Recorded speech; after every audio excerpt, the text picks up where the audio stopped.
दोस्तों एक बार फिर से स्वागत है आप सभी का आपके अपने favourite English learning channel English with Deepika Kumawat पर। दोस्तों आज के इस वीडियो में हम डिस्कस करने जा रहे हैं द हिंदू एडिटोरियल का वोकैब एनालिसिस। आशा करती हूँ कि आप इन सेशंस के साथ रेगुलरली जुड़ रहे हैं और इनका बेनिफिट भी उठा रहे हैं, क्योंकि इन सेशंस का मकसद है आपकी वोकैब पावर को और ज़्यादा इन्हांस करना। और ये जो वोकैब सेशंस है ये bank, SSC, railway, UPSC, defence या फिर किसी भी कॉम्पिटिटिव एग्जाम के लिए इक्वली बहुत ही ज़्यादा इंपॉर्टेंट है। तो चलिए और ज़्यादा देर ना करते हुए बढ़ते हैं हमारे वोकैब शो की ओर और जानेंगे कि आज का हमारा सबसे पहला वर्ड कौन सा होता है। तो दोस्तों आज का हमारा सबसे पहला वर्ड आता है अफर्म। दोस्तों अफर्म का मतलब होता है पुष्टि करना, दृढ़तापूर्वक कहना, सत्यापित करना या फिर समर्थन करना। अफर्म का मतलब होता है किसी बात को पूरे कॉन्फिडेंस के साथ सच बताना, उसकी पुष्टि करना यानी कि उसको कंफर्म करना या फिर उसका सपोर्ट करना। यानी कि जब कोई इंसान मजबूती से कहे, यानी कि मतलब कि बिल्कुल जो है वो मतलब कि दावा करते हुए कहे कि हाँ ये बिल्कुल सही है, ये मतलब कि मैं इस चीज़ को कंफर्म करता हूँ, तो उसे हम अफर्म करना कहते हैं। ये जो वर्ड है वो अक्सर कोर्ट में, ऑफिशियल स्टेटमेंट्स के लिए, इंटरव्यूज़ में, मीटिंग्स में या फिर हम डेली कॉन्वर्जेशन में भी यूज़ कर सकते हैं। इंपॉर्टेंट चीज़ ये है कि अफर्म का मतलब सिर्फ कुछ कह देना नहीं होता है। अफर्म का मतलब होता है पूरे विश्वास और कॉन्फिडेंस के साथ किसी बात की पुष्टि करना, उसे कंफर्म करना, तो उसे हम अफर्म कहते हैं। यानी कि अफर्म में सर्टिनिटी और कॉन्फिडेंस दोनों होते हैं। इस तरीके से आपको ध्यान रखना है। जैसे कि एक एग्जाम्पल है, सोचो स्कूल में किसी स्टूडेंट पर चीटिंग का इल्ज़ाम लगा है, डाउट है, ठीक है। टीचर सबसे पूछते हैं कि किसी ने देखा है क्या कि इसने चीटिंग की है या फिर नहीं। तो एक स्टूडेंट कहता है कि मैं कंफर्म करता हूँ कि रवि ने चीटिंग नहीं की। तो उस स्टूडेंट ने क्या किया कि रवि की बात को कंफर्म किया, अफर्म किया बेसिकली। एक और एग्जाम्पल है, मान लीजिए कि कोर्ट में विटनेस कहता है कि मैं जो भी बोल रहा हूँ सच बोल रहा हूँ, मैं झूठ नहीं बोल रहा हूँ। तो विटनेस क्या कर रहा है, तो अपनी स्टेटमेंट को अफर्म कर रहा है। यानी कि फर्म, फर्म मतलब होता है मजबूत, यानी कि फर्म तरीके से बात को किसी को सच बताना, तो उसे हम क्या कहेंगे, अफर्म कहेंगे। अफर्म कहेंगे, ठीक है। अफर्म का मतलब होता है किसी बात को कॉन्फिडेंस के साथ सच या फिर सही बताना, तो उसे हम कहते हैं अफर्म। दोस्तों उसी तरीके से हमारे पास कुछ और भी सिंपल डेली लाइफ के एग्जांपल्स है। जैसे कि हम कह सकते हैं शी अफर्म्ड हर डिसीजन, मतलब कि उसने अपने डिसीजन पर मजबूती से टिकने की बात कही, यानी कि उसने डिसीजन नहीं बदला, यानी कि वो सच कह रही थी। या फिर हम कहेंगे the witness affirm that he was telling the truth, मतलब कि विटनेस ने कहा कि वो सच बोल रहा है, यानी कि उसने अपनी बात की पुष्टि की, उसने अपनी बात को कंफर्म किया। या फिर हम कहेंगे the report affirm to the company success, मतलब कि रिपोर्ट ने कंपनी की सक्सेस को कंफर्म किया, यानी कि रिपोर्ट ने सबूत के साथ बात को सपोर्ट किया बेसिकली। तो इस तरीके से आपको ध्यान रखना है कि अफर्म का मतलब होता है किसी बात को कॉन्फिडेंटली कंफर्म या फिर सपोर्ट करना, तो उसे हम कहते हैं अफर्म करना। और ये भी ध्यान रखना है कि ये हमारे पास पार्ट्स ऑफ स्पीच में वर्ब है, यानी कि क्रिया है। अब दोस्तों अगर बात की जाए इसके सिनोनिम्स की, तो हमारे पास यहाँ पर 3 वर्ड्स हैं, कन्फर्म, असर्ट या फिर वेरीफाई। दोस्तों सबसे पहला वर्ड आता है कन्फर्म। कन्फर्म का मतलब होता है किसी बात की पुष्टि करना। कन्फर्म जो है वो फैक्ट्स को वेरीफाई करता है, जबकि अफर्म में जो है वो स्ट्रॉन्ग डिक्लेरेशंस भी होती है। इस तरीके से आपको जो है वो दोनों का डिफरेंस भी समझना है। दूसरा हमारा वर्ड है असर्ट। असर्ट का मतलब होता है किसी बात को कॉन्फिडेंटली कहना। असर्ट में एविडेंस ज़रूरी नहीं होता, लेकिन अफर्म में जब कंफर्मेशन या फिर सपोर्ट का सेंस मतलब कि होता है, तो इस तरीके से जो है वो आपको ध्यान रखना है। या फिर हम कह सकते हैं वेरीफाई। वेरीफाई का मतलब होता है प्रूफ के साथ सच होना, यानी कि चेक करना, यानी कि प्रूफ के साथ जो है वो किसी चीज़ को मतलब कि चेक करना कि वो सच है या फिर नहीं, तो उसे हम कहते हैं वेरीफाई करना। तो ये सारे हमारे क्या है, तो सिनोनिम्स है जहाँ पर हमने कन्फर्म, असर्ट और वेरीफाई जैसे वर्ड्स को डिस्कस किया है। अब हमारे एंटोनिम्स की तरफ आए तो हमारे पास यहाँ पर अगेन 3 वर्ड्स हैं, डिनाई, रिजेक्ट या फिर रेफ्यूट। सबसे पहला हमारा वर्ड क्या आता है, डिनाई। डिनाई का मतलब होता है किसी बात को गलत कहना। रिजेक्ट का मतलब होता है किसी बात को एक्सेप्ट ना करना। और रेफ्यूट का मतलब होता है प्रूफ के साथ किसी बात को गलत साबित करना, तो उसे हम कहते हैं रेफ्यूट करना, ठीक है। तो ये सारे हमारे क्या है, तो एंटोनिम्स है जहाँ पर हमने डिनाई, रिजेक्ट या फिर रेफ्यूट जैसे वर्ड्स को डिस्कस किया है। अब दोस्तों अगर बात की जाए इसके एग्जाम्पल की, तो यहाँ पर हमारे पास एक सेंटेंस है, the minister affirm his commitment to education. मतलब कि सेंटेंस का मतलब है कि मिनिस्टर ने पूरे कॉन्फिडेंस के साथ कहा कि वो एजुकेशन के डेवलपमेंट के लिए कमिटेड है, उन्होंने अपनी बात को मजबूती से सपोर्ट किया। इसी तरीके की स्ट्रॉन्ग और कन्फर्मेशन को हम क्या कहते हैं, तो अफर्म करना कहते हैं, ठीक है। उस तरीके से आपको ध्यान रखना है कि अफर्म यानी क्या है और कैसे हम जो है वो इसका अलग अलग सेंटेंसेस में यूज़ कर पाएंगे। इसी के साथ हम आगे बढ़ेंगे हमारे अगले वर्ड की ओर। अब दोस्तों इसके बाद हमारा अगला वर्ड आता है एब्स्ट्रैक्ट। दोस्तों एब्स्ट्रैक्ट का मतलब होता है अमूर्त, सारांश, सैद्धांतिक या फिर संक्षिप्त विवरण। दोस्तों एब्स्ट्रैक्ट एक ऐसा वर्ड है जिसके मल्टीपल मीनिंग्स होते हैं। कॉम्पिटिटिव एग्जाम्स में इसके लगभग 3 मीनिंग सबसे इंपॉर्टेंट होते हैं। सबसे पहला हमारा मीनिंग आता है अमूर्त, यानी कि एब्स्ट्रैक्ट का सबसे पहला मीनिंग क्या आता है तो अमूर्त। अमूर्त यानी कि एब्स्ट्रैक्ट आइडिया, यानी कि जब भी कोई चीज़ देखी, छुई या फिर फिजिकली फील नहीं की जा सकती बल्कि सिर्फ सोची या फिर महसूस की जा सकती है तो उसे हम एब्स्ट्रैक्ट कह सकते हैं। जैसे कि लव, ऑनेस्टी, फ्रीडम, हैप्पीनेस, तो इन्हें हम देख नहीं सकते, इन्हें हम सिर्फ महसूस कर सकते हैं। ये सब क्या है तो एब्स्ट्रैक्ट आइडियाज़ है।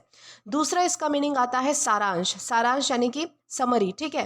रिसर्च पेपर्स, आर्टिकल्स या फिर प्रोजेक्ट के शुरू में जो छोटा सा समरी दिया होता है ना, उसे एब्स्ट्रैक्ट कहते हैं। ये पूरे डॉक्यूमेंट का यानी कि एक छोटा सा शॉर्ट ओवरव्यू होता है। तो ये आपको दूसरा मीनिंग ध्यान रखना है। तीसरा मीनिंग इसका होता है निकालना या फिर किसी चीज़ का सार निकालना। बेसिकली कभी कभी हम जो है वो एब्स्ट्रैक्ट का मतलब किसी चीज़ का मेन पार्ट या फिर एसेंस को निकालने के सेंस में भी यूज़ कर सकते हैं। ये मीनिंग जो है वो एग्जाम में बहुत ही कम आता है, लेकिन एडवांस वोकैबुलरी में आपको मिल सकता है, इसलिए आपको ये मीनिंग भी ध्यान रखते हुए चलना है। यानी कि 3 मीनिंग्स है इसके। लेकिन इंपॉर्टेंट बात आपको ये ध्यान रखनी है कि बहुत सारे स्टूडेंट एब्स्ट्रैक्ट और समरी को सेम समझ लेते हैं। समरी जो है वो किसी भी टेक्स्ट का शॉर्ट वर्जन हो सकता है। Abstract specially research papers, reports और एकेडमिक राइटिंग्स का शॉर्ट ओवरव्यू होता है। तो ये जो डिफरेंस है वो भी आपको समझना है कि एब्स्ट्रैक्ट और समरी सेम नहीं होती है, बिल्कुल अलग होता है। अब दोस्तों इसी के साथ इसे एग्जाम्पल से समझते हैं कि अगर कोई पूछे आपसे, मान लीजिए कि क्या ऑनेस्टी को हाथ से हम छू सकते हैं, तो आप कहोगे नहीं, क्योंकि ऑनेस्टी क्या है, एक एब्स्ट्रैक्ट आइडिया है। या फिर अगर दूसरा एग्जाम्पल मतलब कि दूसरे मीनिंग के हिसाब से एग्जाम्पल देखें, तो मान लीजिए कि एक रिसर्च पेपर जो है वो 40 पेजेस का है और उसके फर्स्ट पेज पर सिर्फ 200 वर्ड्स में पूरे पेपर का ओवरव्यू लिखा हुआ है, तो इसे भी हम जो है वो एब्स्ट्रैक्ट कह सकते हैं। ओके, यानी कि जो फिजिकली सामने ना हो या फिर किसी बड़ी चीज़ का शॉर्ट एसेंस हो, तो उसे हम क्या कहेंगे, एब्स्ट्रैक्ट हम उसे कहेंगे। अब दोस्तों उसी तरीके से हमारे पास कुछ और भी डेली लाइफ के एग्जांपल्स है। जैसे कि हम कह सकते हैं love is an abstract concept, मतलब कि प्यार एक ऐसा कंसेप्ट है जिसे देखा या फिर छुआ नहीं जा सकता, उसे सिर्फ महसूस किया जा सकता है, यानी कि फील किया जा सकता है। या फिर हम कहेंगे read the abstract before reading the research paper, मतलब कि रिसर्च पेपर पढ़ने से पहले उसका जो ओवरव्यू है, छोटी सी जो मतलब कि सामने समरी टाइप दी गई है, उसको पढ़ लो। इससे पेपर का मेन आइडिया आपको समझ आ जाएगा। या फिर हम कह सकते हैं the artist painted an abstract picture, मतलब कि आर्टिस्ट ने एक ऐसी पेंटिंग बनाई जो कि रियल ऑब्जेक्ट को एग्जैक्टली शो नहीं करती, इसमें इमेजिनेशन और आइडियाज़ को दिखाया गया है। यानी कि ओवरऑल मीनिंग के लिए मैं आपको फिर से बता दूं कि एब्स्ट्रैक्ट का मीनिंग होता है अमूर्त, यानी कि जो चीज़ फिजिकल ना हो। दूसरा मीनिंग होता है समरी, यानी कि एक तरीके से सारांश, ओवरव्यू जिसे हम कह सकते हैं। और तीसरा मीनिंग इसका है मेन एसेंस, निकालना, ठीक है, किसी चीज़ में से कुछ निकालना, सार निकालना बेसिकली, तो उसे भी हम एब्स्ट्रैक्ट कहते हैं। तो ये 3 मीनिंग्स आपको जो है वो इस वर्ड के ध्यान रखने हैं। दोस्तों पार्ट्स ऑफ स्पीच में जो है वो आपको 3 पार्ट्स ऑफ स्पीच ध्यान रखने पड़ेंगे, क्योंकि यहाँ पर एग्जेक्टिव भी है, नाउन भी है और वर्ब भी है। यानी कि ये जो एब्स्ट्रैक्ट वर्ड है हम तीनों ही सेंस में यूज़ कर सकते हैं। पहला वाला जो हमने मीनिंग देखा था अमूर्त, यानी कि जो फिजिकल नहीं है, जिसे हम जो है वो देख नहीं सकते, छू नहीं सकते, बस फील कर सकते हैं, उस सेंस में अगर आप जो है वो एब्स्ट्रैक्ट यूज़ करोगे तो आपको जो है वो एग्जेक्टिव यूज़ करना पड़ेगा। दूसरा है समरी वाला, यानी कि किसी चीज़ का ओवरव्यू, किसी चीज़ का सारांश। तब अगर आप मतलब कि एब्स्ट्रैक्ट का यूज़ करोगे तो तब आपको जो है वो नाउन यूज़ करना पड़ेगा। और तीसरा हमारा जो वर्ड आता है, यानी कि मीनिंग आता है कि किसी चीज़ का सार निकालना, एसेंस निकालना किसी बड़ी चीज़ का, तो तब आप उस कॉन्टेक्स्ट में अगर एब्स्ट्रैक्ट का यूज़ करोगे तो आपको जो है वो वर्ब के सेंस में ये वर्ड यूज़ करना पड़ेगा। तो आपको ये जो है वो तीनों भी पार्ट्स ऑफ स्पीच ध्यान रखने हैं। अब दोस्तों अगर बात की जाए इसके सिनोनिम्स की, तो हमारे पास यहाँ पर 3 सिनोनिम है जो कि कॉन्टेक्स्ट के हिसाब से यहाँ पर हमने लिए हैं। पहला है कंसेप्चुअल, थियोरेटिकल या फिर समरी। सबसे पहला हमारा आता है कंसेप्चुअल। कंसेप्चुअल का मतलब होता है आइडियाज से रिलेटेड। ओके, कंसेप्चुअल आइडियाज पर फोकस करता है, तो इस तरीके से आपको ध्यान रखना है। दूसरा हमारा वर्ड आता है थियोरेटिकल। थियोरेटिकल मतलब होता है थ्योरी पर बेस्ड। ओके, थियोरेटिकल प्रैक्टिकल के अपोजिट होता है। तीसरा हमारा वर्ड आता है समरी। समरी का मतलब होता है छोटा सा सार, यानी कि एब्स्ट्रैक्ट जो है वो स्पेशली एकेडमिक पेपर्स का समरी होता है, तो उसे हम क्या कहेंगे, समरी कहेंगे। ओके, तो ये सारे हमारे क्या है, तो सिनोनिम्स है जहाँ पर हमने कंसेप्चुअल, थियोरेटिकल या फिर समरी जैसे वर्ड्स को डिस्कस किया है। अब अगर एंटोनिम्स की तरफ आए तो एंटोनिम्स में हमारे पास है कॉन्क्रीट, प्रैक्टिकल या फिर टेंजिबल। सबसे पहला हमारा वर्ड आता है कॉन्क्रीट। कॉन्क्रीट का मतलब होता है जो फिजिकली एग्जिस्ट करता हो। ये जो है वो एब्स्ट्रैक्ट के बिल्कुल अपोजिट है। यानी कि पहले मीनिंग में हमने क्या पढ़ा था कि जिस चीज़ को हम देख नहीं सकते, छू नहीं सकते, महसूस कर सकते हैं, वो एब्स्ट्रैक्ट होता है। लेकिन कॉन्क्रीट का क्या मतलब है कि जो चीज़ फिजिकली भी एग्जिस्ट करती है, जिसे हम देख भी सकते हैं, टच भी कर सकते हैं। दूसरा हमारा वर्ड आता है प्रैक्टिकल। प्रैक्टिकल का मतलब होता है रियल लाइफ में यूज़ होने वाला, ठीक है, तो उसे हम प्रैक्टिकल कहेंगे। और तीसरा हमारा वर्ड आता है टैंजिबल। टैंजिबल का मतलब होता है जिसे छू या फिर फील किया जा सकता है, तो उसे हम कहेंगे टैंजिबल, ठीक है। तो ये सारे हमारे क्या है, तो एंटोनिम्स है जहाँ पर हमने कॉन्क्रीट, प्रैक्टिकल और टैंजिबल जैसे वर्ड्स को डिस्कस किया है। अब दोस्तों अगर बात की जाए इसके एग्जाम्पल की, तो यहाँ पर हमारे पास एक सेंटेंस है, justice is an abstract idea. यानी कि सेंटेंस का मतलब है कि जस्टिस यानी कि जो न्याय है वो कोई ऐसी चीज़ नहीं है जिसे हम देख सकते हैं या फिर छू सकते हैं। ये एक कंसेप्ट है जो लोगों के एक्शंस और लॉज के थ्रू समझा जाता है। इसीलिए जस्टिस क्या है, तो एक एब्स्ट्रैक्ट आइडिया है। यानी कि हमने पहले वाले कॉन्टेक्स्ट में एब्स्ट्रैक्ट को यानी कि समझा है या फिर इसका यूज़ किया है। तो इस तरीके से आपको ध्यान रखना है कि एब्स्ट्रैक्ट यानी क्या है और कैसे हम इसका अलग अलग सेंटेंसेस में यूज़ कर सकते हैं। इसी के साथ हम आगे बढ़ेंगे हमारे अगले वर्ड की ओर। तो दोस्तों इसके बाद हमारा अगला वर्ड आता है एडमंट। दोस्तों एडमंट का मतलब होता है अडिग, अटल, दृढ़, यानी कि अपनी बात पर अड़े रहने वाला, बिल्कुल भी अपनी बात से हिलने ना वाला। एडमंट का मतलब होता है कि किसी बात पर इतनी ज़्यादा मजबूती से टिक जाना कि कोई भी इंसान, कोई भी रीज़न या फिर कोई भी प्रेशर उसका डिसीजन बदल ही ना सके। यानी जो अपनी बात या फिर फैसले से बिल्कुल ना हिले, उसे हम एडमंट कहते हैं। ये जो वर्ड है वो अक्सर हम डिसीजंस के लिए, ओपिनियंस के लिए, प्रोमिस के लिए, रेफ्यूजल्स या फिर बिलीफ्स के कॉन्टेक्स्ट में हम यूज़ कर सकते हैं। इंपॉर्टेंट चीज़ आपको ये ध्यान रखनी है कि एडमंट का मतलब हमेशा नेगेटिव नहीं होता है। ये कॉन्टेक्स्ट पर डिपेंड करता है। अगर मान लीजिए कि कोई सही बात पर एडमंट है, यानी कि अगर कोई सही बात के लिए मतलब कि अपनी बात पर टिका हुआ है, तो वो जो है वो अच्छी बात है। लेकिन अगर कोई गलत बात पर जो है वो एडमंट है, यानी कि कोई गलत बात पर जिद कर रहा है या फिर उस पर अड़ा हुआ है, तो वो जिद है, ठीक है, स्टबननेस है, उसे हम जो है वो नेगेटिव कॉन्टेक्स्ट में समझ सकते हैं। जैसे कि हम एग्जाम्पल के सहारे समझेंगे। सोचो एक स्टूडेंट ने डिसाइड किया कि वो अब से जो है वो रोज़ 6 घंटे पढ़ाई करेगा। उसके जो फ्रेंड्स हैं वो उसे मूवी देखने के लिए, बाहर घूमने के लिए, हैंग आउट करने के लिए जो है वो बुला रहे हैं। लेकिन वो कहता है कि नहीं, पहले पढ़ाई होगी, बाद में ये सब।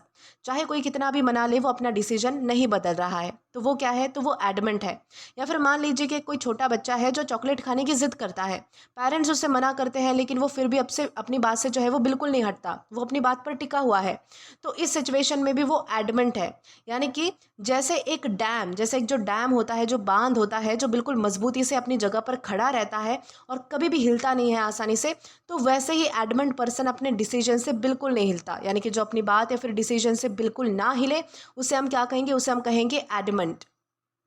अब दोस्तों उसी तरीके से हमारे पास कुछ और भी सिंपल डेली लाइफ के एग्जांपल्स है। जैसे कि हम कह सकते हैं she was adamant about telling the truth. मतलब कि वो सच बोलने के फैसले पर पूरी तरीके से अड़ी हुई थी। यानी कि किसी के प्रेशर में मतलब कि नहीं आई, मतलब कि वो अपने मन से जो है वो मतलब कि सच बोलना चाहती थी और उस फैसले पर जो है वो पूरी तरीके से मतलब कि वो अड़ चुकी थी कि वो सच बोलेगी ही बोलेगी, इस तरीके से। या फिर हम कह सकते हैं my father is adamant that I finish my studies first. मतलब कि मेरे पापा इस बात पर बिल्कुल अड़े हुए हैं कि मैं पहले अपनी पढ़ाई पूरी करूं। यानी कि उनका डिसीजन नहीं बदलने वाला, यानी कि वो अपने डिसीजन पर क्या कर रहे हैं, तो बिल्कुल अड़े हुए हैं, ठीक है। या फिर हम कहेंगे ही रिमेन्ड एडमेंट डिस्पाइट क्रिटिसिज्म। मतलब कि आलोचना के बावजूद भी वो अपनी बात पर टिका रहा, यानी कि उसने अपना जो है वो स्टैंड नहीं बदला। तो इस तरीके से आपको ध्यान रखना है कि एडमेंट का मतलब होता है अपने डिसीजन, बिलीफ या फिर ओपिनियन पर मजबूती से टिका रहना, तो उसे हम कहेंगे एडमेंट। और ये भी ध्यान रखना है कि ये हमारे पास पार्ट्स ऑफ स्पीच में एग्जेक्टिव है, यानी कि विशेषण है। अब दोस्तों अगर बात की जाए इसके सिनोनिम्स की, तो हमारे पास यहाँ पर कुछ वर्ड्स हैं जैसे कि फर्म, रिजोल्यूट या फिर अनयील्डिंग।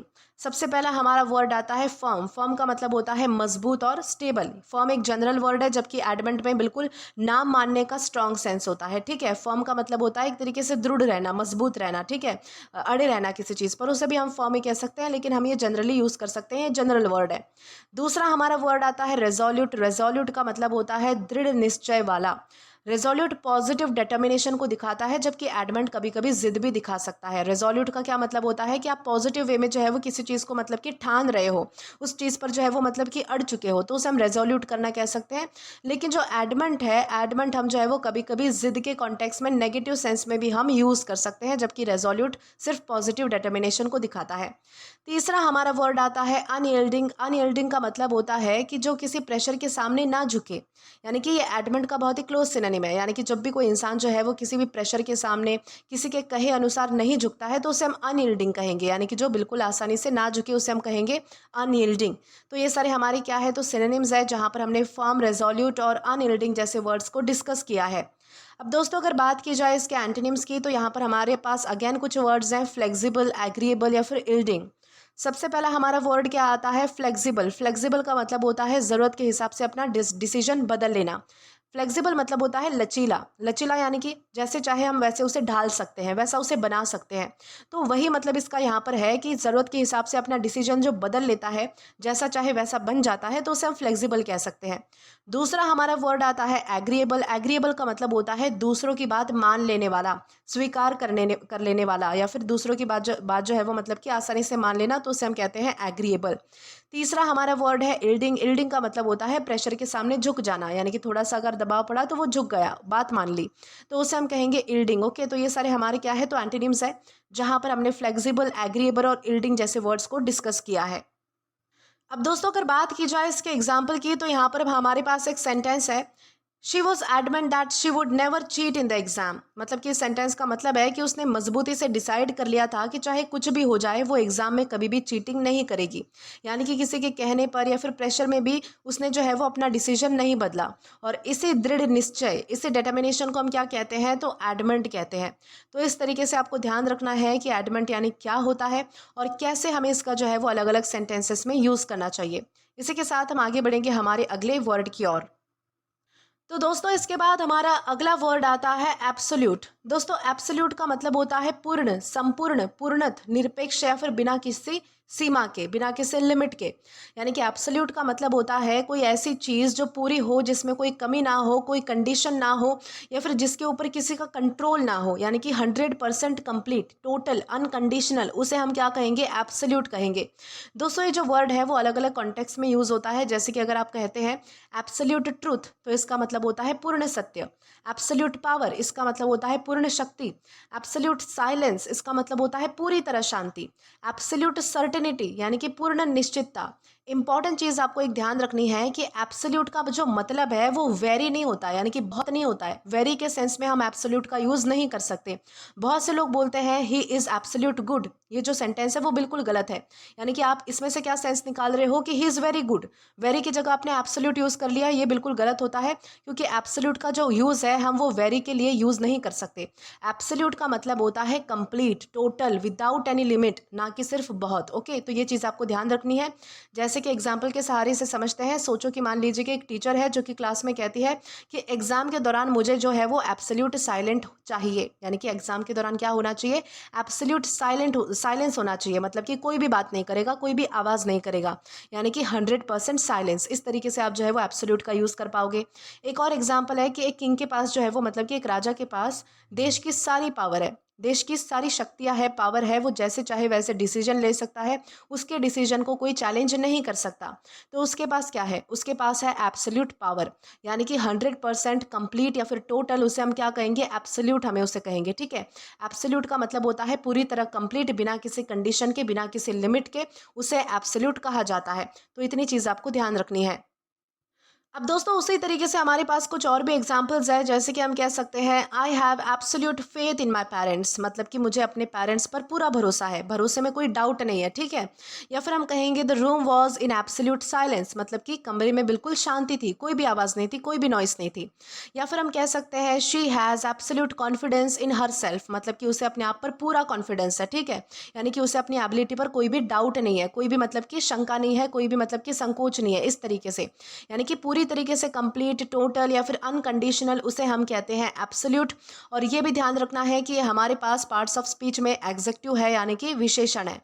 अब दोस्तों अगर बात की जाए इसके सिनोनिम्स की, तो हमारे पास यहाँ पर 3 वर्ड्स हैं, कंप्लीट, टोटल या फिर अनकंडीशनल। सबसे पहला हमारा वर्ड क्या आता है, कंप्लीट। कंप्लीट का मतलब होता है पूरा। कंप्लीट किसी काम या फिर चीज़ के फिनिश होने को दिखाता है, जबकि एब्सोल्यूट परफेक्शन या फिर टोटलिटी को शो करता है। ठीक है, इस चीज़ को आपको ध्यान रखना है। दूसरा हमारा वर्ड आता है टोटल। टोटल का मतलब होता है पूरा या फिर संपूर्ण। ठीक है, टोटल ये जो वर्ड है वो क्वांटिटी पर फोकस करता है, जबकि एब्सोल्यूट क्वालिटी और अथॉरिटी पर भी फोकस करता है। ठीक है, उस तरीके से आपको ध्यान रखना है। तीसरा हमारा वर्ड है अनकंडीशनल। अनकंडीशनल का मतलब होता है बिना किसी शर्त के। ये मेनली प्रोमिसेस में, लव, सपोर्ट के कॉन्टेक्स्ट में यूज होता है, तो ये वर्ड भी आपको ध्यान रखना है। तो ये सारे हमारे क्या है, तो सिनोनिम्स है जहां पर हमने कंप्लीट, टोटल, अनकंडीशनल जैसे वर्ड्स को डिस्कस किया है। अब दोस्तों इसी के साथ आगे बढ़ते हैं। अब एंटोनिम्स को अगर डिस्कस किया जाए तो यहाँ पर हमारे पास अगेन 3 वर्ड्स हैं, पार्शियल, लिमिटेड या फिर रिलेटिव। पार्शियल का मतलब होता है अधूरा या सिर्फ कुछ हिस्सा। ठीक है, तो ये एब्सोल्यूट का डायरेक्ट अपोजिट है। एब्सोल्यूट का मतलब था पूरा, तो पार्शियल का मतलब है आधा अधूरा। दूसरा हमारा लिमिटेड। लिमिटेड का मतलब होता है सीमित, जिसकी सीमा होती है उसे हम कहते हैं लिमिटेड। तीसरा है रिलेटिव। रिलेटिव का मतलब होता है जो सिचुएशन या फिर कंपैरिजन पर डिपेंड करे, तो उसे हम रिलेटिव कहते हैं। तो ये सारे हमारे क्या है, तो एंटोनिम्स है जहां पर हमने पार्शियल, लिमिटेड या फिर रिलेटिव जैसे वर्ड्स को डिस्कस किया है।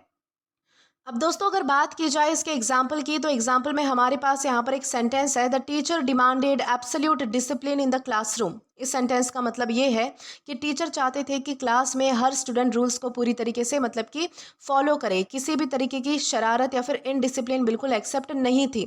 यहाँ पर एब्सोल्यूट का मतलब है कंप्लीट और विदाउट एक्सेप्शन डिसिप्लिन, यानी कि वो नहीं चाहते थे कि किसी भी तरीके का शोर शराबा या फिर किसी भी तरीके की ऐसी एक्टिविटी हो जो डिसिप्लिन के अंदर ना आती हो। उन्हें जो है वो पूरी तरीके से डिसिप्लिन जो है वो क्लासरूम में चाहिए था। तो इस तरीके से आपको ध्यान रखना है कि एब्सोल्यूट यानी क्या है और कैसे हमें इसका यूज़ करना है। इसी के साथ हम आगे बढ़ेंगे हमारे अगले वर्ड की ओर। तो दोस्तों इसके बाद हमारा अगला वर्ड आता है अक्लेम। दोस्तों अक्लेम का मतलब होता है प्रशंसा, सराहना, यानी कि बेसिकली तारीफ करना। अक्लेम का मतलब होता है किसी व्यक्ति, किसी काम, किसी अचीवमेंट या फिर टैलेंट की लोगों द्वारा बहुत ही ज़्यादा तारीफ और सम्मान के साथ प्रशंसा की जाना, तो उसे हम कहते हैं अक्लेम। यानी कि जब किसी को पब्लिकली अप्रिसिएशन और रिकग्नाइजेशन मिले तो उसे अक्लेम करना कहते हैं। ये जो वर्ड है वो अक्सर एक्टर्स के लिए, सिंगर्स के लिए, राइटर्स के लिए, साइंटिस्ट, स्पोर्ट्स पर्सन और सक्सेसफुल अचीवमेंट्स के लिए हम यूज़ कर सकते हैं। इंपॉर्टेंट चीज़ आपको ध्यान रखनी है कि अक्लेम का मतलब सिर्फ तारीफ यानी कि सिर्फ प्रेज नहीं होता है। प्रेज का क्या मतलब होता है, किसी की तारीफ करना, लेकिन अक्लेम का मतलब होता है बहुत सारे लोगों द्वारा पब्लिक तारीफ या फिर रिकग्नाइजेशन मिलना, तो उसे हम अक्लेम कहते हैं। यानी कि ये जो अक्लेम है इसका लेवल प्रेज से यानी कि तारीफ से थोड़ा ज़्यादा होता है। इस तरीके से आपको ध्यान रखना है। आप एग्जाम्पल से जो है वो इसे अच्छे से समझते हैं कि मान लीजिए एक स्टूडेंट है जिसने जो है वो नेशनल लेवल की कोई कंपटीशन जो है वो जीत ली है। स्कूल्स, टीचर्स, मीडिया सब लोग जो है वो उसकी तारीफ कर रहे हैं, उसे अवार्ड भी मिलते हैं। ठीक है, इस पब्लिक अप्रिसिएशन को हम क्या कहेंगे, अक्लेम कहेंगे। ठीक है, या फिर मान लीजिए कि कोई मूवी रिलीज होती है, ऑडियंस और क्रिटिक्स जो है वो दोनों ही उस मूवी की बहुत ज़्यादा तारीफ करते हैं, तो मूवी को हम क्रिटिकल अक्लेम कह सकते हैं। यानी कि मूवी को हम क्या कहेंगे कि क्रिटिकल अक्लेम मिला है, इस तरीके से। यानी कि सब लोग मिलकर किसी की तारीफ कर रहे हैं, यानी कि बहुत सारे लोगों की तारीफ से मिलने वाली बड़ी तारीफ और सम्मान, तो उसे हम क्या कहेंगे, उसे हम कहेंगे अक्लेम। ओके, और ये उसी तरीके से हमारे पास जो है वो कुछ और भी सिंपल डेली लाइफ के एग्जांपल्स हैं, जैसे कि हम कह सकते हैं the young singer received great acclaim. मतलब कि उस यंग सिंगर को बहुत तारीफ और सम्मान मिला, लोग उसके टैलेंट से बहुत ही ज़्यादा इम्प्रेस हुए। या फिर हम कहेंगे the film won critical acclaim, मतलब कि फिल्म को जो है वो क्रिटिक्स की बहुत ही प्रशंसा यानी कि तारीफ मिली, एक्सपर्ट ने जो है वो फिल्म को बहुत ही अच्छा बताया। या फिर हम कहेंगे हर हार्ड वर्क अर्न हर पब्लिक अक्लेम, मतलब कि उसकी मेहनत की वजह से उसे पब्लिक से बहुत ज़्यादा तारीफ मिली, यानी कि लोगों से बहुत ज़्यादा तारीफ मिली, लोग उसकी सक्सेस को अप्रिशिएट करने लगे। तो इस तरीके से भी हम यूज़ कर सकते हैं। यानी कि ओवरऑल मीनिंग के लिए मैं आपको फिर से बता दूं कि अक्लेम का मतलब होता है पब्लिक अप्रिसिएशन, प्रेज या फिर रिकग्नाइजेशन, तो उसे हम कहते हैं अक्लेम। अब दोस्तों अगर बात की जाए इसके मतलब कि पार्ट्स ऑफ स्पीच की, तो ये हमारे पास पार्ट्स ऑफ स्पीच में नाउन है। अब अगर बात की जाए सिनोनिम की, तो सिनोनिम में हमारे पास 3 वर्ड्स हैं, प्रेज, अप्लॉज या फिर रिकॉग्नाइजेशन। सबसे पहला हमारा वर्ड आता है प्रेज। प्रेज का मतलब होता है किसी की तारीफ करना। प्रेज एक या फिर कुछ लोग भी कर सकते हैं, जबकि अक्लेम में वाइड पब्लिक अप्रिसिएशन होती है, ये चीज़ आपको ध्यान रखनी है। दूसरा हमारा वर्ड आता है अप्लॉज। अप्लॉज का मतलब होता है ताली बजाकर तारीफ करना, बेसिकली तालियां बजाना। अप्लॉज एक मोमेंट की रिएक्शन होती है, जबकि अक्लेम लॉन्ग लास्टिंग रिकग्नाइजेशन भी हो सकती है। ये चीज़ आपको डिफरेंस ध्यान रखना है कि अप्लॉज जो है वो आप किसी एक मोमेंट के लिए भी कर सकते हो, कि किसी मोमेंट मतलब कि इवेंट में आपने जो है वो किसी ने अच्छा काम किया, किसी ने कुछ अच्छा बोला, तो आपने उसके लिए तालियां बजा दी। लेकिन अक्लेम क्या है, तो लॉन्ग लास्टिंग है। या फिर हमारा तीसरा वर्ड है रिकग्नाइजेशन। रिकग्नाइजेशन का मतलब होता है किसी के अचीवमेंट को ऑफिशियली या फिर पब्लिकली मानना। रिकग्नाइजेशन एक्सेप्ट करना होता है, जबकि अक्लेम में एडमायरेशन भी होती है, तारीफ भी होती है। इस तरीके से आपको ध्यान रखना है। अब अगर दोस्तों एंटोनिम्स की तरफ आए तो एंटोनिम्स में हमारे पास 3 वर्ड्स हैं, क्रिटिसिज्म, कंडेमनेशन, डिसअप्रूवल। सबसे पहला हमारा वर्ड क्या आता है? क्रिटिसिज्म। क्रिटिसिज्म का मतलब होता है किसी की बुराई करना या फिर कमी निकालना, बेसिकली आलोचना करना, तो उसे हम कहते हैं क्रिटिसिज्म। कंडेमनेशन का मतलब होता है किसी की सख्त निंदा करना। सेम ही है, क्रिटिसिज्म और कंडेमनेशन का सेम ही मतलब होता है कि किसी की आलोचना करना, भला बुरा कहना या फिर उसे जो है वो उसकी टिप्पणियां करना, निंदा करना, तो उसे हम कंडेमनेशन या फिर क्रिटिसिज्म दोनों भी यूज कर सकते हैं। तीसरा हमारा है डिसअप्रूवल। डिसअप्रूवल का मतलब होता है किसी चीज को पसंद ना करना, किसी चीज को अप्रूव ना करना, मान्यता ना देना, उसे स्वीकार ना करना, तो उसे हम क्या कहेंगे? डिसअप्रूवल कहेंगे, यानी कि इनकार, इस तरीके से। ठीक है, तो डिसअप्रूवल का क्या मतलब होता है? इनकार होता है। तो ये सारे हमारे क्या है? तो एंटोनिम्स है, जहां पर हमने क्रिटिसिज्म, कंडेमनेशन, डिसअप्रूवल ऐसे वर्ड्स को डिस्कस किया है। अब दोस्तों अगर बात की जाए इसके एग्जाम्पल की, तो यहाँ पर हमारे पास एक सेंटेंस है, the scientist receive international acclaim for his discovery.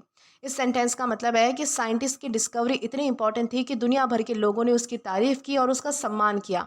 यहाँ पर इंटरनेशनल अक्लेम का मतलब है वर्ल्ड वाइड अप्रिसिएशन और रिकॉग्नाइजेशन, यानी कि पूरी दुनिया भर में उसे तारीफ मिली। तो इस तरीके से आपको ध्यान रखना है कि अक्लेम यानी क्या होता है और कैसे हम इसका यूज करेंगे। इसी के साथ हम आगे बढ़ेंगे हमारे अगले वर्ड की ओर।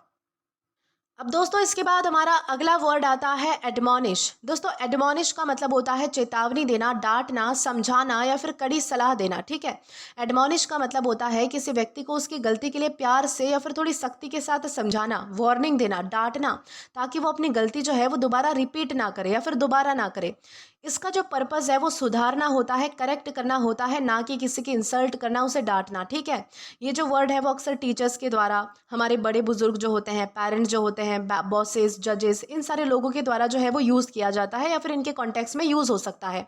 इंपॉर्टेंट चीज़ आपको ये क्लियर करनी है कि एडमॉनिश का मतलब सिर्फ स्कोल्ड करना यानी कि डांटना नहीं होता है, क्योंकि डांटना तो गुस्से में भी हो सकता है, इंसल्ट करने के लिए भी हो सकता है, किसी को नीचा दिखाने के लिए भी हो सकता है। लेकिन एडमॉनिश का क्या मतलब है कि सुधारने के लिए, किसी को समझाना, किसी को वार्निंग देना या फिर हल्का सा जो है वो थोड़ा टोन बढ़ा के बात करना। यानी कि एडमॉनिश में कंसर्न होती है, चिंता होती है, गाइडेंस भी होती है। यानी कि अगर आप किसी के लिए चिंता फील करते हो कि उसका नुकसान नहीं होना चाहिए, उसे ऐसा नहीं करना चाहिए, तो आप उसे समझा रहे हो, तो उस सेंस में आप जो है वो एडमॉनिश का यूज करते हैं, ना कि डांटने फटकारने के सेंस में। ठीक है, थोड़ा सा पिच आपका, थोड़ा सा टोन आपका इसमें हाई हो सकता है, लेकिन इसमें जो है वो मतलब कि ऐसा नहीं है कि आप सामने वाले को इंसल्ट कर रहे हो या फिर उससे जो है वो मतलब कि नीचा दिखाना चाहते हो। अब दोस्तों इस सिचुएशन को हम जो है वो मतलब कि एक एग्जाम्पल के थ्रू समझेंगे। मान लीजिए कि कोई स्टूडेंट है जो कि स्कूल में रोज ही लेट आता है। टीचर उससे कहते हैं कि अगर तुम ऐसे रोज लेट आओगे तो तुम्हारी पढ़ाई का नुकसान होगा, कल से बिल्कुल टाइम पर आना है तुमको। तो टीचर ने क्या किया? स्टूडेंट को एडमॉनिश किया, ना ही उसे डांटा, ना ही उसकी इंसल्ट की, बल्कि उसी के फायदे के लिए उसे समझाया। इस तरीके से आपको एडमॉनिश का यूज करना है। या फिर मान लीजिए कि कोई पिता है, एक फादर है, जो कि देखते हैं कि उनका जो बेटा है वो बिना हेलमेट के ही बाइक चला रहा है। वो कहते हैं कि ऐसा दोबारा मत करना, ये काफ़ी डेंजरस है, ठीक है, इससे तुम्हें ही नुकसान पहुंचेगा। तो फादर ने उसे क्या किया कि एडमॉनिश किया, उसे सलाह दी, उसे समझाया उसके भलाई के लिए, ना कि उसे डांटा, उसकी इंसल्ट की। ठीक है, इस तरीके से आपको समझना है कि एडमॉनिश का मतलब होता है ऐसी सलाह जो वार्निंग के साथ हो। एडमॉनिश जो है वो किसी को गलती सुधारने के लिए, समझाने के लिए वार्निंग दी जाती है, ना कि उसकी इंसल्ट करने के लिए, उसे डांटने के लिए या फिर नीचा दिखाने के लिए। ये डिफरेंस आपको जो है वो क्लियर करते हुए चलना है। दोस्तों उसी तरीके से हमारे पास कुछ और भी मतलब कि डेली लाइफ के एग्जाम्पल्स है। जैसे कि हम कह सकते हैं the teacher admonish the student for making noise, मतलब कि टीचर ने शोर मचाने पर स्टूडेंट को समझाया और थोड़ा सा डांटा, यानी कि उन्होंने डिसिप्लिन फॉलो करने को कहा, इस तरीके से। या फिर हम कहेंगे my mother admonish me to study regularly, मतलब कि मेरी माँ ने मुझे रोज पढ़ाई करने की सलाह दी और वार्निंग दी, मतलब कि वो मेरी भलाई चाहती थी, इसलिए मुझे ऐसा कहा। या फिर the coach admonish the players for being careless, मतलब कि कोच ने केयरलेस होने पर प्लेयर्स को समझाया कि ऐसा तुम्हें नहीं करना है, इसमें तुम्हारा ही मतलब कि नुकसान है, ताकि वो अगले मैच में बेटर परफॉर्म कर सके। यानी कि ओवरऑल मीनिंग के लिए बस आपको इतना ध्यान रखना है कि एडमॉनिश का मतलब होता है किसी को सुधारने के लिए वार्निंग या फिर डांट के साथ समझाना, हल्की डांट के साथ समझाना, तो उसे हम कहते हैं एडमॉनिश करना। और ये भी ध्यान रखना है कि हमारे पास पार्ट्स ऑफ स्पीच में वर्ब है, यानी कि क्रिया है। अब दोस्तों अगर बात की जाए इसके सिनोनिम्स की, तो हमारे पास 3 वर्ड्स हैं, वॉर्न, रेप्रिमांड या फिर काउंसिल। सबसे पहला हमारा वर्ड आता है वॉर्न। वॉर्न का मतलब होता है किसी को आने वाले डेंजर के बारे में सतर्क करना, बेसिकली चेतावनी देना। वॉर्न दोस्तों सिर्फ वार्निंग देता है, जबकि एडमॉनिश में एडवाइस भी होती है, करेक्शन भी होता है, सामने वाले के प्रति थोड़ी चिंता भी होती है। तो एडमॉनिश और वॉर्न जो है वो थोड़े थोड़े अलग है, ठीक है। दूसरा हमारा वर्ड आता है रेप्रीमैंड। दोस्तों रेप्रिमांड का मतलब होता है ऑफिशियल या फिर सख्त डांट, यानी कि जो एक डांट होती है बेसिकली बहुत ज़्यादा स्ट्रिक्ट होती है, जबकि एडमोनिश में गाइडेंस भी होता है। तो ये भी आपको डिफरेंस समझना है। तीसरा हमारा वर्ड है काउंसिल। काउंसिल का मतलब होता है किसी को अच्छी सलाह देना, बेसिकली उसे जो है वो समझाना। काउंसिल एक फ्रेंडली एडवाइस होती है, जबकि एडमोनिश जो है उसमें वार्निंग का एलिमेंट भी शामिल होता है। तो आई होप आपको सारे सिनोनिम्स अच्छे से समझ आए हैं, जहाँ पर हमने वॉर्न, रेप्रीमैंड या फिर काउंसिल को डिस्कस किया है। दोस्तों अगर एंटीनिम्स की तरफ आए तो यहाँ पर हमारे पास अगेन 3 वर्ड्स हैं, प्रेज, एनकरेज या फिर कमेंट। प्रेज का क्या मतलब होता है? प्रेज का मतलब होता है किसी की तारीफ करना, ये जो है वो एडमोनिश का डायरेक्ट अपोजिट है। एनकरेज का मतलब होता है किसी को मोटिवेट करना, ठीक है, किसी को जो है वो प्रोत्साहित करना, तो उसे हम एनकरेज करना कहते हैं। कमेंट का मतलब होता है किसी के अच्छे काम की प्रशंसा करना, तारीफ करना, उसे आगे बढ़ावा देना, तो उसे हम कमेंट करना कहते हैं। तो ये सारे हमारे क्या है, तो एंटीनिम्स है, जहाँ पर हमने प्रेज, इनकरेज या फिर कमेंट जैसे वर्ड्स को डिस्कस किया है। अब दोस्तों अगर बात की जाए इसके एग्जाम्पल के बारे में, तो यहाँ पर हमारे पास एक एग्जाम्पल है, the principal admonish the students to follow the school rules. इस सेंटेंस का मतलब है कि प्रिंसिपल ने स्टूडेंट्स को स्कूल के रूल्स फॉलो करने की सख्त सलाह और वार्निंग दी। उनका मकसद स्टूडेंट को पनिश करना नहीं बल्कि डिसिप्लिन सिखाना था, ठीक है। इसी तरीके से वार्निंग को एडमॉनिश कहते हैं, ये आपको ध्यान रखना है। आई होप आपको ये जो वर्ड है वो अच्छे से समझ आया है। इसी के साथ हम आगे बढ़ेंगे हमारे अगले वर्ड की ओर। तो दोस्तों इसके बाद हमारा अगला वर्ड आता है अफेबल। दोस्तों अफेबल का मतलब होता है मिलनसार, सौम्य, विनम्र या फिर हंसमुख, यानी कि फ्रेंडली नेचर वाला, तो उसे हम अफेबल कहते हैं। यानी कि अफेबल का मतलब होता है ऐसा इंसान जो सबके साथ बहुत ही प्यार से, बहुत ही पोलाइटली और फ्रेंडली तरीके से बात करे, यानी जिससे मिलकर लोग कंफर्टेबल फील करे, जो काइंड हो, हम्बल हो और ईजी टू टॉक टू हो, ठीक है, उसे अफेबल कहते हैं। ये जो वर्ड है वो अक्सर हम टीचर्स के लिए, लीडर्स के लिए, मैनेजर्स, सेलिब्रिटीज़ और एल्डर्स की पर्सनालिटी को डिस्क्राइब करने के लिए यूज़ कर सकते हैं। यानी कि अफेबल जो है वो ज़्यादा पॉजिटिव और रिफाइंड क्वालिटी को दिखाता है, इस तरीके से आपको ध्यान रखना है। जैसे कि सोचो स्कूल में जो है वो एक कोई नया प्रिंसिपल आया है, ओके, लेकिन जब वो मतलब कि सब सोच रहे हैं कि ये बहुत ही मतलब कि स्ट्रिक्ट होंगे, चेहरे से ऐसा लग रहा है सबको कि प्रिंसिपल जो है वो बहुत ही ज़्यादा स्ट्रिक्ट है, लेकिन जब वो जो है वो सबसे मुस्कुराकर बात करते हैं, स्टूडेंट की प्रॉब्लम्स को सुनते हैं, पोलाइटली जवाब देते हैं, तो सब लोग क्या कहेंगे, the new principal is very affable, यानी कि ये बहुत ही मिलनसार है, बहुत ही मतलब कि अच्छे हैं, इस तरीके से। या फिर एक और एग्जांपल है, मान लीजिए कि कोई फेमस एक्टर है जो कि बहुत ही सक्सेसफुल है, लेकिन इतना ज़्यादा सक्सेसफुल होने के बाद भी वो हर फैन से जो है वो मतलब कि इंटरेक्ट करता है, हर फैन से जो है वो मतलब कि स्माइल के साथ मिलता है, पोलाइटली बात करता है, उनकी जो है वो मतलब कि जो भी डिमांड्स है उनको पूरी करता है, तो वो एफेबल है, ठीक है। इस तरीके से आपको ध्यान रखना है। अ फ्रेंड फॉर ऑल, यानी कि ऐसा इंसान जो सबसे प्यार और रिस्पेक्ट से मतलब कि मिले, तो उसे हम क्या कहेंगे, अफेबल हम उसे कहेंगे। उसी तरीके से हमारे पास कुछ और भी मतलब कि डेली लाइफ के एग्जांपल्स है, जैसे कि हम कह सकते हैं our teacher is very affable, मतलब कि हमारे जो टीचर है वो बहुत ही मिलनसार और बहुत ही पोलाइट है, बहुत ही अच्छे हैं, स्टूडेंट उनसे बिना डरे बात कर सकते हैं, इस तरीके से। या फिर हम कह सकते हैं she has an affable personality, मतलब कि उसका जो स्वभाव है, उसका जो बिहेवियर है वो बहुत ही फ्रेंडली और प्यारा है, लोग उसके साथ इजीली कनेक्ट हो जाते हैं।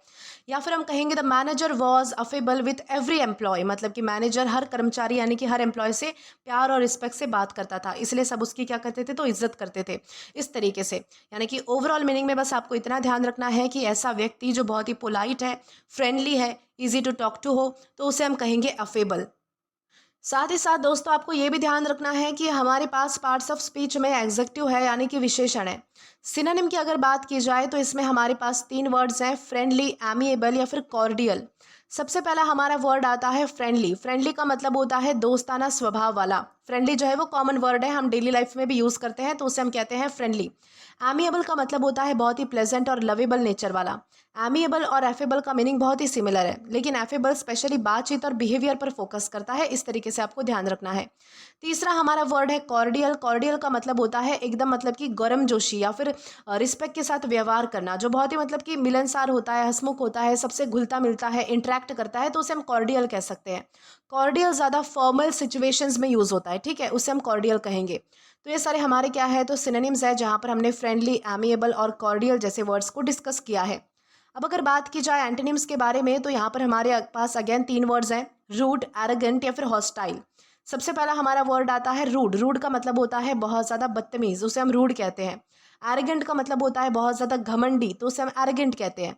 हॉस्टाइल का मतलब होता है दुश्मनी या फिर गुस्से वाला बिहेवियर दिखाना, तो उसे हम जो है वो हॉस्टाइल कहेंगे। तो ये सारे हमारे क्या है, तो एंटोनिम्स है। अब अगर बात की जाए इसके एग्जाम्पल की, तो यहाँ पर हमारे पास एक सेंटेंस है, the doctor was so affable that every patient felt comfortable. इस सेंटेंस का मतलब है कि डॉक्टर हर पेशेंट से इतनी पोलाइटली और इतने प्यार से बात करते थे कि पेशेंट्स बिना किसी डर के अपनी प्रॉब्लम्स जो है वो खुलकर बता पाते थे। इसी फ्रेंडली और विनम्र वार्म नेचर को हम क्या कहेंगे? एफेबल कहेंगे। आई होप आपको ये जो वर्ड है वो अच्छे से समझ आ चुका है। इसी के साथ हम आगे बढ़ेंगे हमारे अगले वर्ड की ओर। दोस्तों इसके बाद हमारा अगला वर्ड आता है अफिनिटी। दोस्तों अफिनिटी का मतलब होता है लगाव, आत्मीयता, समानता या फिर स्वाभाविक आकर्षण, निकटता। ओके, इस सारे सेंस में हम जो है वो अफिनिटी का यूज़ कर सकते हैं। अफिनिटी का मतलब होता है किसी व्यक्ति, किसी चीज़, किसी जगह या फिर एक्टिविटी के प्रति natural liking, strong connection, attraction होना, तो उसे हम कहते हैं अफिनिटी। यानी जब बिना किसी ज़बरदस्ती के अपने आप किसी चीज़ से लगाव हो या फिर कनेक्शन आपको फील हो तो उसे हम अफिनिटी कहते हैं। ये जो वर्ड है वो अक्सर हम लोगों के लिए, हॉबीज़ के लिए, लैंग्वेजेस, कल्चर, सब्जेक्ट, स्किल्स, इन सारे कॉन्टेक्स्ट में हम यूज़ कर सकते हैं। इंपॉर्टेंट चीज़ आपको ये ध्यान रखनी है कि अफिनिटी का मतलब सिर्फ प्यार यानी कि लव नहीं होता है। लव क्या होता है? लव मतलब कि गहरी इमोशनल फीलिंग होती है, जबकि अफिनिटी एक तरीके की नेचुरल लाइकिंग होती है, अट्रैक्शन होता है, कनेक्शन होता है, सुटेबिलिटी होती है।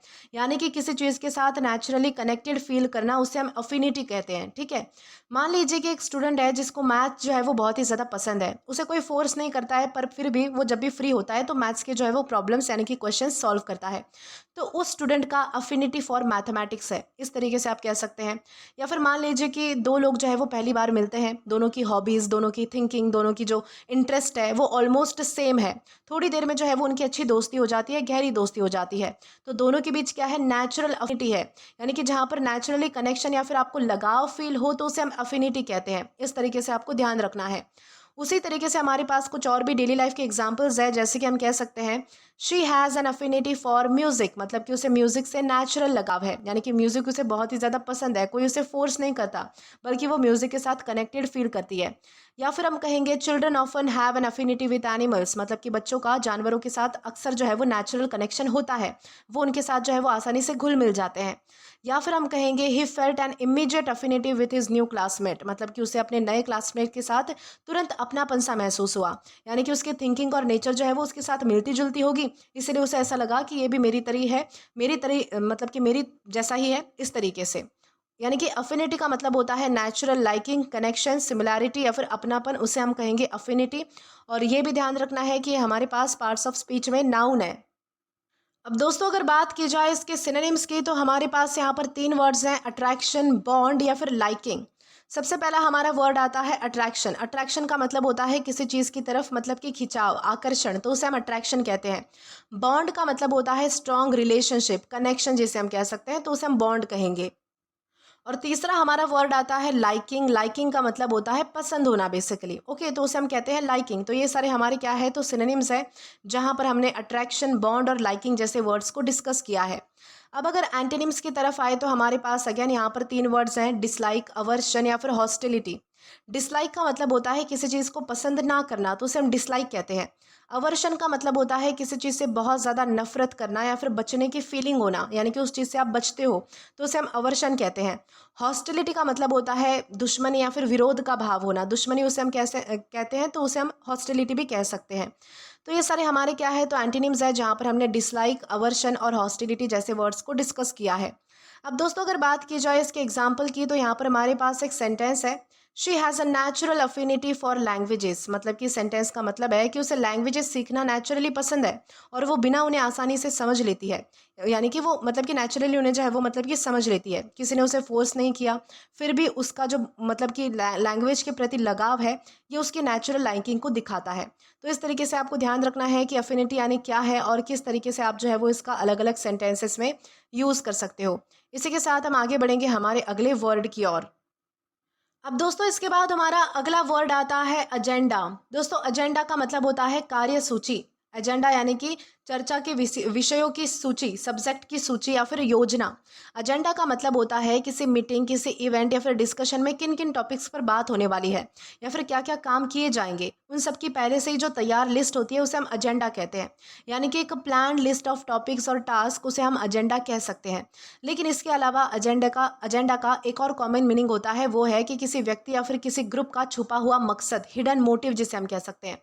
इन दोनों इंपॉर्टेंट मीनिंग्स को आपको ध्यान ध्यान रखना है, क्योंकि पहला जो मीनिंग है कार्यसूची, मीटिंग्स या फिर इवेंट में डिस्कस होने वाला टॉपिक्स की लिस्ट, ये भी इंपॉर्टेंट है। और दूसरा जो मीनिंग है हमारा छुपा हुआ उद्देश्य, यानी कि हिडन मोटिव, यानी कि जब कोई इंसान बाहर से कुछ और दिखाए लेकिन अंदर ही अंदर उसका कोई पर्सनल पर्पस होता है, प्लान होता है, तो उसे हम जो है वो उसे भी हम एजेंडा कहते हैं। यानी कि कॉम्पिटिटिव एग्जाम्स में दोनों ही मीनिंग्स जो है वो पूछे जा सकते हैं, तो आपको ध्यान रखना है।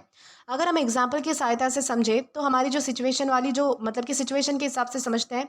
हमारी जो पहली सिचुएशन थी जहाँ पर हम जो है वो मतलब कि लिस्ट की बात कर रहे थे, एजेंडा मतलब कि इवेंट्स की लिस्ट। तो मान लीजिए कि ऑफिस में मीटिंग शुरू होने वाली है, मैनेजर सबको एक पेपर देते हैं जिसमें लिखा है sales report, new project, budget, future plans. तो ये मीटिंग का एजेंडा है कि मीटिंग में क्या क्या डिस्कस होने वाला है या फिर किन किन टॉपिक्स पर बात की जाने वाली है। तो ये क्या है, तो टॉपिक्स है, ठीक है। उस तरीके से हमने एजेंडा को समझा है। दूसरा इसका मीनिंग था हिडन मोटिव।